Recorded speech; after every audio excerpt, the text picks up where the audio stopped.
Back live tonight here on In Focus. The Minerals Council of South Africa says billions worth of mining projects have been put on hold as the sector battles risks from criminal activities. Council CEO Roger Baxter told a Sustainable Development Dialogue this week that crime would likely destroy the mining industry if it wasn't addressed. Joining us now to discuss what is being done to arrest the risk of crime in the mining sector is Sahlulele Luzipo, Chairperson of the Portfolio Committee on Mineral Resources. Chairperson, good evening, good to have you, and thank you very much for your time. Are you aware of the several multi-billion rand mining projects which will not go ahead because of issues related to crime? Good evening to you, Thabo, and the viewers. Look, I think the first thing that we must state is that I've always argued that this is one of the industries that if you do a risk profile and a risk assessment and evaluation, you would say that it requires a lot of attention that must be given to. Yes, I wouldn't know or have specific cases, but it has come to our attention that is one of the common challenges that we are having in the industry. For an example, you will recall the case of an executive manager or director who was shot at the robots in Richards Bay, and the company had to close the RBM. But also you've got a case of cases of kidnapping that took place in Velkom, where somebody was taken kidnapping and they demanded a ransom of certain bars of gold. But also you do have cases where there's been threats that are being put to particular individuals who might be heading security services in those companies. So it is something that is there, including, by the way, on the transportation industry, where you find that some of those who are in logistics would have their trucks hijacked and taken off the road and so forth. It's a challenge that we're having. But generally, when you do a risk profile, like I said, of the industry, minerals and energy, those are some of the challenges that you have. Because even in energy, you've got situations where certain projects will not be able to be undertaken, including the fact that fuel theft is an order of the day, where people will just decide at a certain point to look for the pipe that is transporting fuel and be able to take that.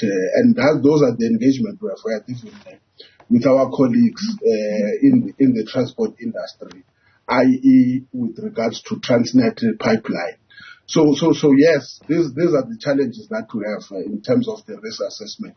But does that broad risk assessment then say to you as the committee there needs to be a much more deeper active engagement between, I suppose, industry stakeholders like the Minerals Council and the government security cluster, and actively begin to deal with this issue? Look, you must also I'm sure if you speak to the CEO, we share from day to on many occasions the ideas and the challenges that we have.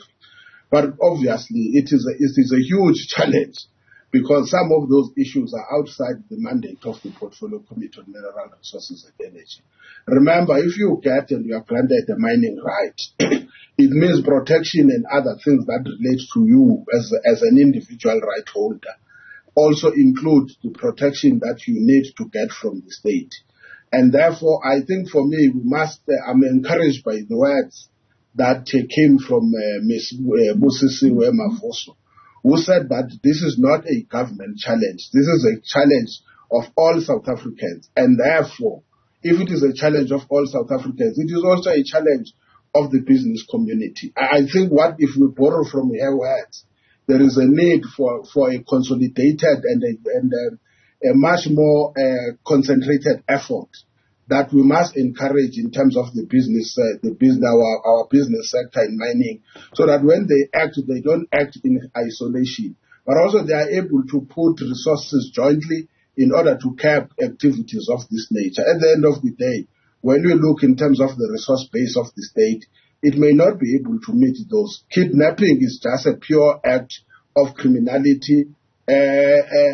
Blocking projects to take place is a pure act of criminality. Yes, I must accept that. We expect also the state to come very hard if such situations are found to be taking place.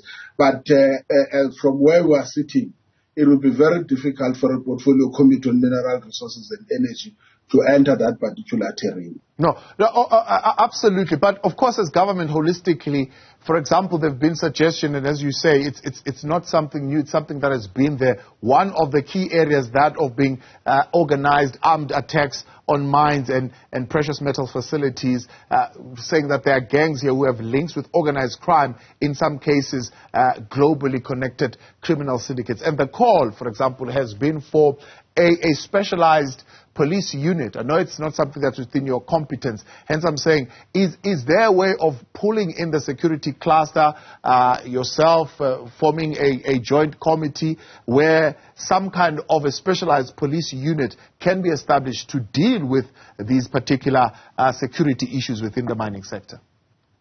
Look, I think all what we can do from where we are sitting as a portfolio committee is to provide us advices, and where our need is invited. Remember, you see here it's different. For an example, if you talk general about illegal mining, that's specifically something that is a societal issue. It has got more to do with our derelict and ownerless mine and other related issues that create conditions for illegal mining, including social crimes. But here you are dealing with a Mr. Luzipo who's owning a mine, and that is a private individual. Yeah. And therefore, if Mr. Luzipo has got a challenge with regards to that, he is allowed, according to the prescripts of the law, to go to the law enforcement agencies and say, this is what we are facing with. The point, though, we're saying is that in our engagement, what we have been encouraging is that if those things are coming in a more organized manner, it also requires and demands that from a private sector point of view, they must be able to be organized and provide resource bases. Let me give you an example. When we are dealing with issues of illegal mining activities, the role that the private sector plays, in particular the mining communities in Velkom, assisted very much police in dealing with the issue of illegal mining that was taking place, including the issue of the closure of those mines, or including the issue of monitoring what is actually taking place underground on active mining. So it actually means when the business community in mining specific is able to organize and be able to provide resources where the state has got shortages, we have seen progress. And as I make an example about Velkom. For an example, in Velkom, when the units, when they were looking for accommodation and getting units outside of the Free State, the mining community took responsibility that we will make sure that in terms of accommodation and other related demands, we will take care of them. And all what we are wanting you now is to exercise your authority of ensuring that there is law and order in this industry. And it has worked successfully. Yeah. So it will be difficult now for a portfolio committee to say, for me, we're not taking that cheaply, but we are saying there are conditions under which, when a mining right is granted, also as a mining right owner, I have to take particular initiatives. And therefore, I think what Mr. Roger was actually talking about was a cry that they are now finding that there is a new phenomenon that is developing in the mining industry. You will recall also in many of the public service situations, there were cases where people were granted projects to run, and particular individuals would go there and say, before you start this project, we want you to grant us a particular percentage. That's right. So whilst it is taking place in the mining industry, but I don't think that we must say it is unique only in the mining industry. Yeah. It is the scale in which it is taking place. So as the portfolio committee, you are saying this is a private mining matter. But one would argue that the procurement mafia is given rise to because of a policy of government. So the procurement mafia is taking advantage, for example, of legitimate BEE policies that are in place. So that is something that would require some kind of collaboration where government can't just say, oh, well, it's a private mine, you must organize yourself, take care of your own security. No, Thabo. No, Thabo. Let's not distort matters. I said we need to have them much more organized and mobilized, so that in the process, if that was the case, I wouldn't make the example of the Free State in Velkom. I made an example. I said in Velkom, where the business community, especially mining companies, took initiative and said, all what we're asking for you is to use your powers of law enforcement. In terms of logistics and other resource demands, we will be able to provide those things. So I'm not saying it's a private matter. I'm saying the manner and the nature in which it is taken. That's point one. Point two, I think let's not abuse and vandalize the government policies. Nothing in the broad-based black economic empowerment talks about acts of vigilantism, talks about acts of gangsterism. It says as a policy, you follow particular guidelines. And therefore, failure to follow those guidelines and failure to follow those procedures, it is an act of illegality. It's a criminal matter, and it must be dealt with as such. We should not be made to feel ashamed of black economic empowerment simply because there are individuals who are vandalizing that policy of government. Yeah. Government must act decisively on individuals who are doing something that is outside the policy of government. Right. But we can't say after so many years of this country, our people have been deprived access to the economy. Right. And then say when we're creating policies that bring them on the mainstream of the economy, because there are particular elements that are undermining government's effort, then we must say that policy is wrong. I don't agree with that. No, I agree with you completely. I'm not saying the policy is wrong, but it's precisely what I'm saying. Because there are people who are vandalizing a good policy from government. I'm saying government can't then just sit and fold their arms and say, oh, well, organized security company, yes, we'll bring the police. There needs to be some kind of no, I understand what you're saying. There needs to be some kind of an effort also from the state side to say, we need to protect this policy because there are obviously individual elements that are trying to vandalize this good policy that is aimed at transformation. Thabo, let me help you. Let's not make as if we differ or we don't understand each other. It's just maybe it's a matter of English. I'm not sure. Maybe myself, it's an abuse of English as a language from my side. The point I was raising, I said, for example, currently we are engaging with RBM and Rio Tinto on the problems that they are faced with in the north. So it's not folding arms. Government, I can't speak for government, I'm a legislator. Yes.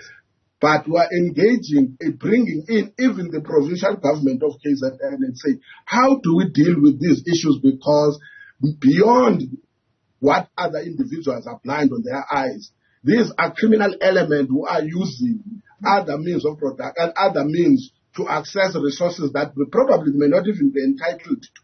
So nowhere did I say government should not interfere. I'm saying you must then be able to come in the same manner that these organized gangsters are, as organized business, and say, here is the issue.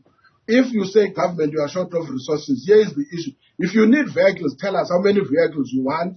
We know that you say you have got a budget constraint. And when they do that, then the only issue now for government is to then respond to the cries of the business community. Right. For an example, if those things continue to happen, you are also putting a threat on investors. How do I come and invest in an industry that I know that it is run on the basis of fear and terror? So those are the things that we must be live to, and therefore I'm saying cooperation remains the main issue. The point I was raising was that when it comes to issues that relate to criminal activities, it is difficult for me to outline in details what could be done, but we will continue to engage because they've got a right to come to us when they've got these challenges, and we'll continue to advise what do we think are the forms or needs of intervention that must take place.